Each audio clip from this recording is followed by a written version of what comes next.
Hey guys, Rowan from Study TV. It's been some time since I've shot a video, but I've had an overwhelming amount of email requests for one particular video.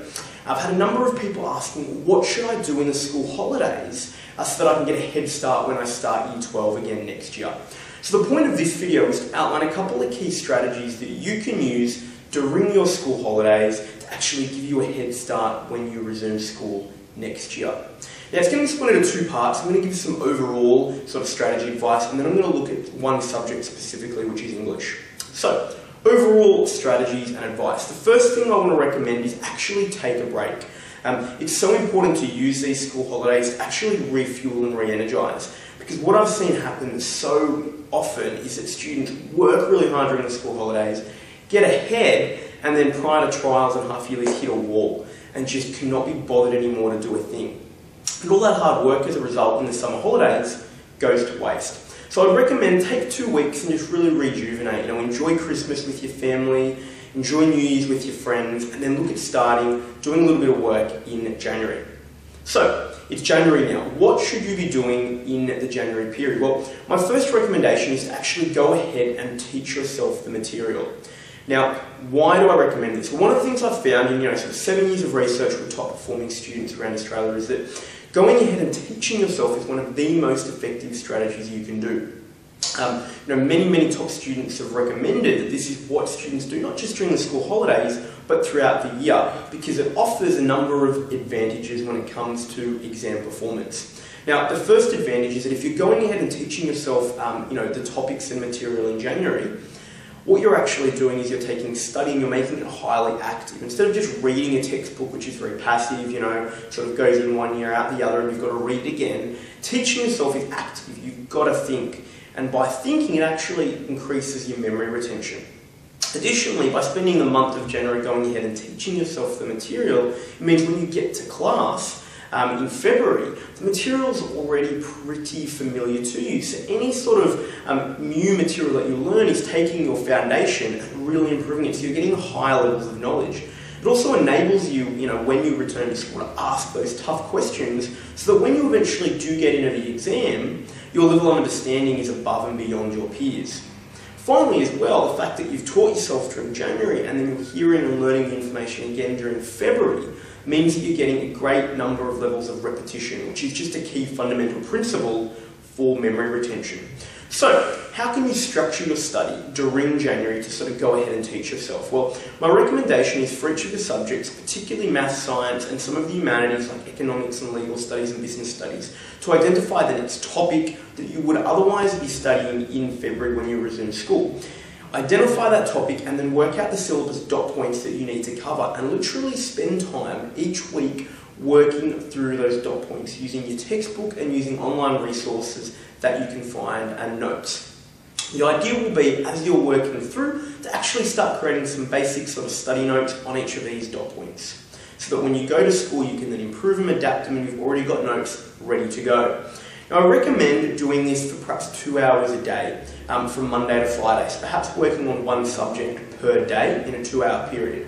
Now, this doesn't sound like a lot of study, and it isn't a lot. It's 10 hours a week, 40 hours for the whole holidays.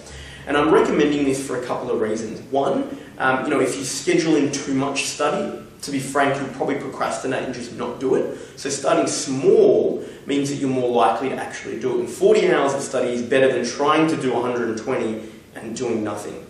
Secondly, the holidays is still really about refueling and recharging. So you don't want to burn out and work so hard that when school starts, you've just had enough. So 2 hours is a nice amount where you can get a lot done, but still enjoy yourself.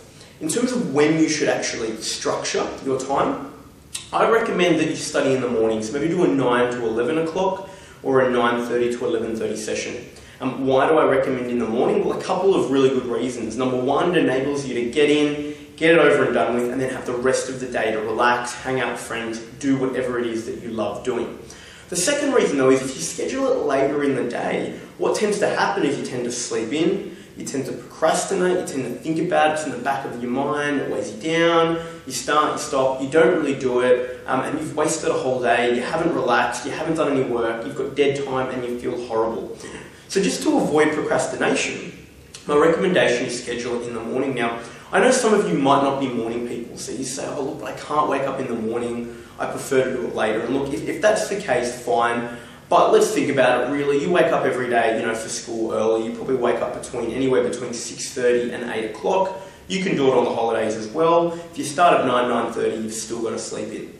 So that's how I recommend that you structure, your January. Monday to Friday, sort of 9 to 11 a.m. and start working ahead across your subjects based on the syllabus dot points.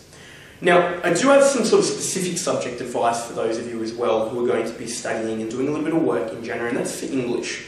Why English? Well, English because ultimately everyone takes it, it's compulsory.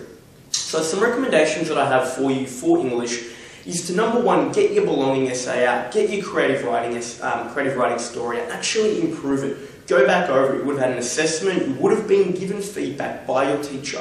Take that feedback seriously and actually work on your essay to improve it. Get your teacher to mark it, a tutor, a friend, a family member, whoever knows more than you. Get someone to look at it and give you some advice throughout the holidays to help you improve it again. Now, why is this important? Well, it's a great opportunity to perfect a belonging essay and perfect a creative writing story because you'll need to be using them again, possibly in the half-yearlies, depending on your school, but definitely in your trials and definitely in your HSC exams. And one of the common things I see is students write it, never improve it, and then get before the exam and start freaking out because they've not only got to improve it, they've got to write other essays and they've got so much stuff to do. So it can save yourself a lot of stress and a lot of time by perfecting them now so that when the exams come around, they're already sitting there ready to go. You can dust them off, pull them out, and you can refamiliarise yourself and you're ready to excel in the exam for the belonging component. So that's my recommendation, really work on the essay and creative writing. Additionally, it's a great opportunity to actually sort of broaden your horizons in terms of your knowledge and familiarity with related texts. You're going to need related texts, and related texts are a powerful way, believe it or not, to really make your essay stand out. Most of the time, the related texts that students use are the common ones that every student uses. Think about yourself as a marker. You're reading paper after paper. It can become quite monotonous. So related texts are a great way for you to stand out when you've chosen one that's relevant, but also unique and different. So my recommendation is to spend much of January reading and watching as many films as you can. So reading books, that is. My recommendation is stay away when you're looking at films from, the US Hollywood style. They're very linear in structure, and while that's, it's exciting to watch, there's the twist and the nice happy conclusion at the end, it's pretty unsophisticated, it's pretty simple. And it doesn't always lend itself well to short stories and necessarily as well to related text for essays. What I'd recommend you to do is really search out for European films and more art house alternative films. Why? Well, they're not linear. Often what they look at is they're very much about a character. So they're more character films. Or, if they're more than a character, it's often a snapshot in a person's life or multiple people's lives. So it's necessarily not this linear story. It doesn't necessarily have a beginning or an end, but as a result, it makes it much more complex. And to be honest, very interesting to watch. They're great studies in what it means to be human often. So my recommendation is look for, particularly look for a lot of international film festivals. Look for the French Film Festival, the Spanish Film Festival. Go to the Sydney Festival as well. Try to go and watch as many of these international films. Go to short film festivals. They're great as well because they express, often a lot in very little time, and that's what you need to do in your creative writing piece.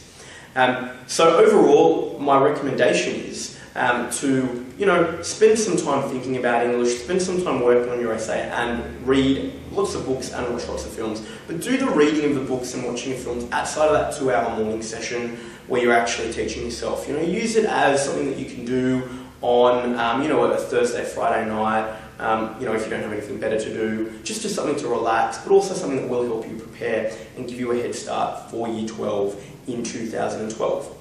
So look, I hope this video has been helpful. Hopefully it's given you a little bit of a plan of attack in terms of what you should be doing in your summer holidays, but as well, give you the time to actually relax and re-energise and refuel.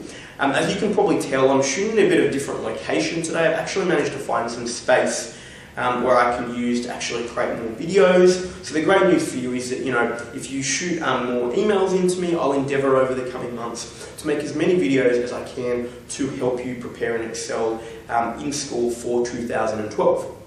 So I'd like to wish all of you a Merry Christmas and a Happy New Year. I hope you spend some wonderful time with your family and friends. I'd like to thank you for all the support this year. We've had over 100,000 video views, if you can believe that, in the space of very little time, which has been really, really great, and loads of emails, just saying how much help you found the service. So I do really appreciate that. And finally, I guess I'd like to just congratulate all of the Year 12 students that just recently got their HSC marks back.